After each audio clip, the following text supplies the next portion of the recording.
Welcome to Spiritual Psychology. My name's Renee Lavallee Mckenna, and I bring my 30-plus years as a recovering addict and ex-crazy person turned therapist and shamanic healer to bring you snackable teachings on spirituality, psychology, and all things personal growth. And today I want to talk about the value of silence. And in the information age, finding or creating silence in our life may take a little bit of work, but rather than being an empty, boring place, silence is actually a portal to the unmanifested and an instant connection with our own deeper truth. Now, I've always been kind of an extreme person, and although I'm always working to cultivate the middle path of moderation, I have come to accept and even value my own extremity. And I have an extreme need for space, for time, and for quiet. I spend some time when I first wake up, checking in with my body, asking God to direct my thinking and show me what to do today.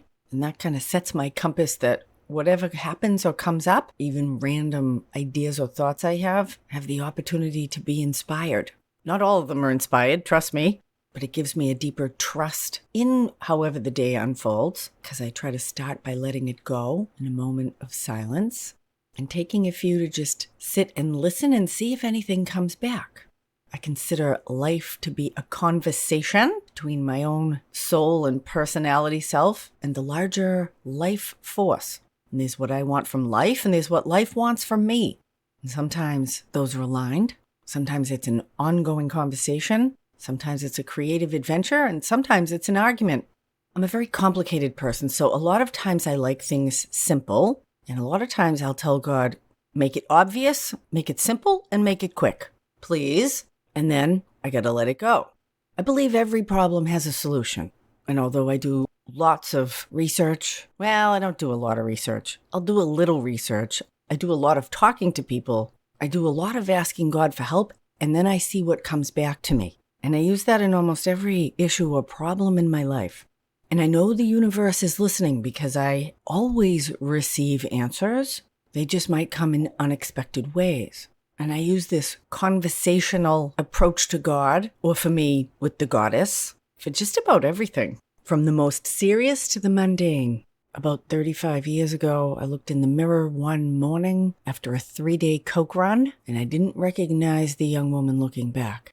And I wasn't much into praying at that point in my life, but I very quietly said, God, help me. And within a few weeks, I was in my first 12-step meeting. After a series of very curious and unexpected connections, completely changed and redirected my life.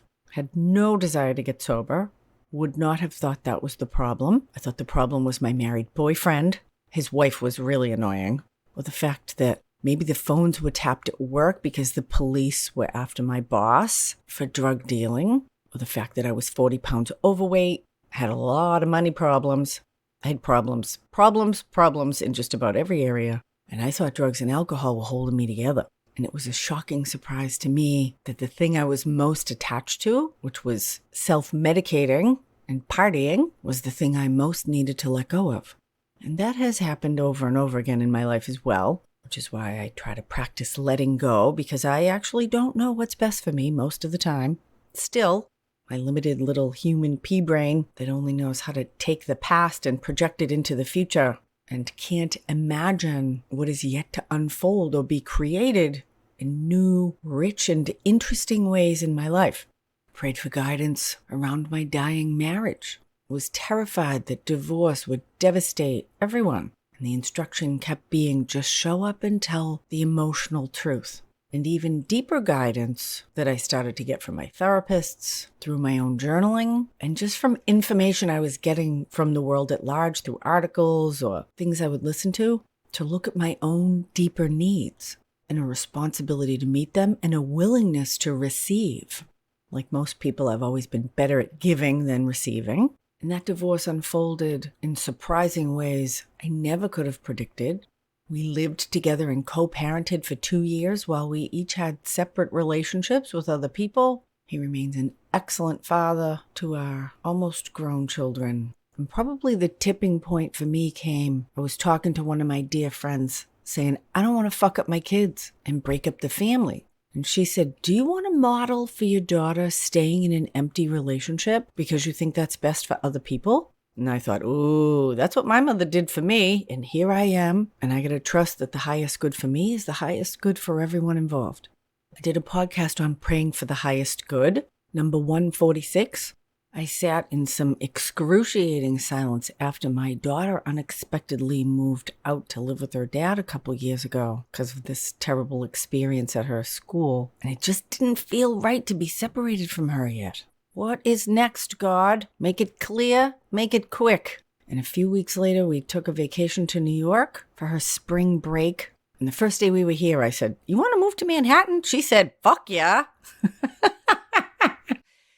And here we are, 18 months later, having a girl's adventure in Manhattan while she finishes high school. Epic, unexpected turn of events. And I ask for little things as well, like I hate shopping. And I think I mentioned I'm not very good at research either, but I need some better hair products. I have curly hair, needs a lot of moisturizing. And my daughter, who loves research and hair products, said, oh, here, try this. It's perfect.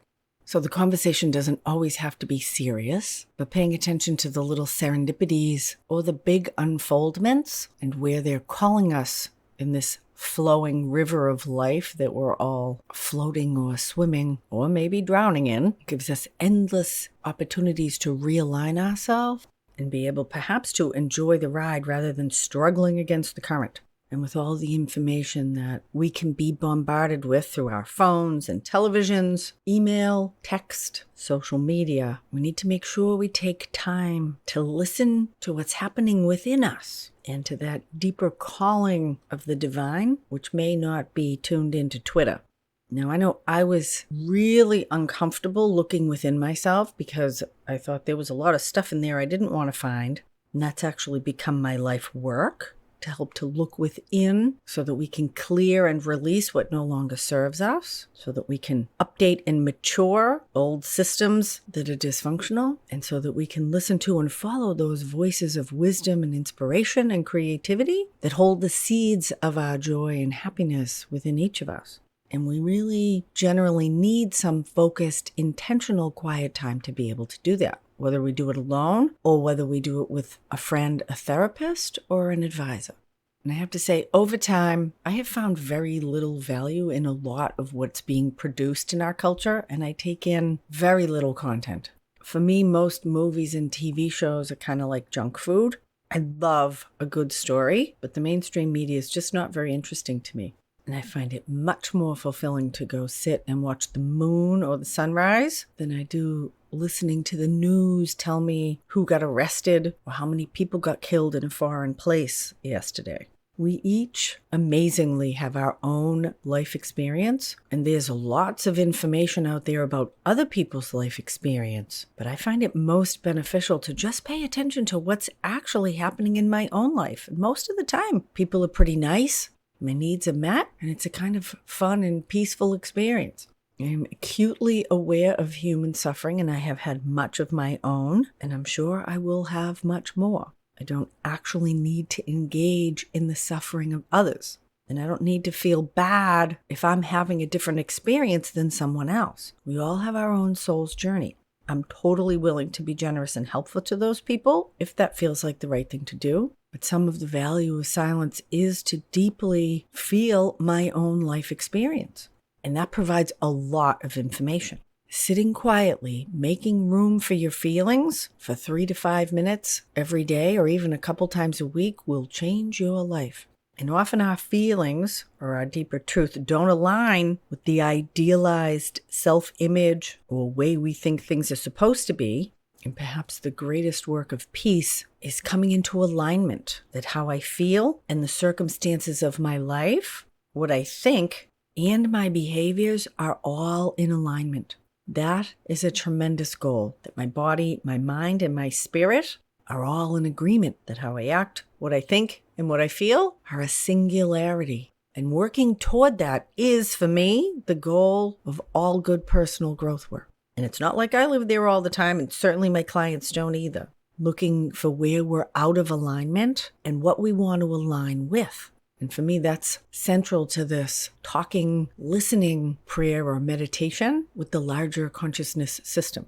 Where do I have dis-ease? And I think our greatest self-responsibility is to address our dis-ease and dysfunction so that we can be the best version of ourselves in the world. And sometimes these conversations with God are neat and clean, simple and easy, like my little hair care solution, or even my move to Manhattan. And sometimes they're violent, challenging, and uncomfortable. I had a spiritual advisor that was a nun, and she helped manage a house for women with AIDS in Boston. And they had groups a couple times a week. And during one of the groups, one of the women stormed in. And the house was run by Catholic Charities, so there was a picture of Jesus on the wall. She stormed into the room, tore the picture of Jesus off the wall and smashed it on the floor. And she said, "Fuck God, fuck this place." But rather than going out and shooting heroin, she had come back for the group. And Sister Marilyn said to her, "What happened?" She said, "My sister was murdered." Why would God do that? And there was this tremendous outpouring of love and compassion and a deep conversation about the mystery of tragedy and human evil. And some of the women were horrified that she would, quote unquote, disrespect God in that way. And Sister said, "That's the most honest prayer I've ever seen. To grab the picture, smash it, and bring your deeper truth to God." And so how do we have an authentic, vulnerable relationship with the divine? And how do we have an authentic, vulnerable relationship with ourselves? And how do we have an authentic, vulnerable relationship with the people that are close to us in our lives? And those three questions, if lived deeply on any given day, will keep us busy to our very last breath, because there's always room to grow.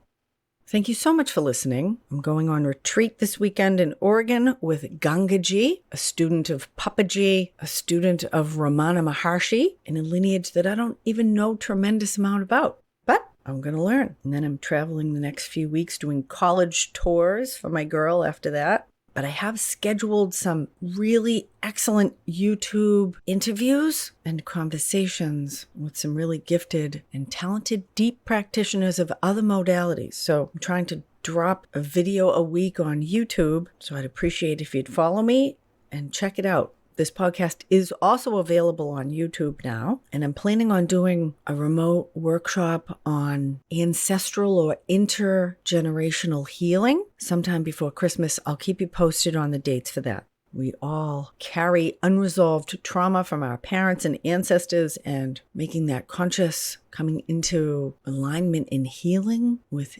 intergenerational trauma is incredibly profound. And if you want to get on my mailing list, click the link in the show notes and you'll get updates on all my upcoming events. Deep gratitude to my supporters on Patreon and through this podcast.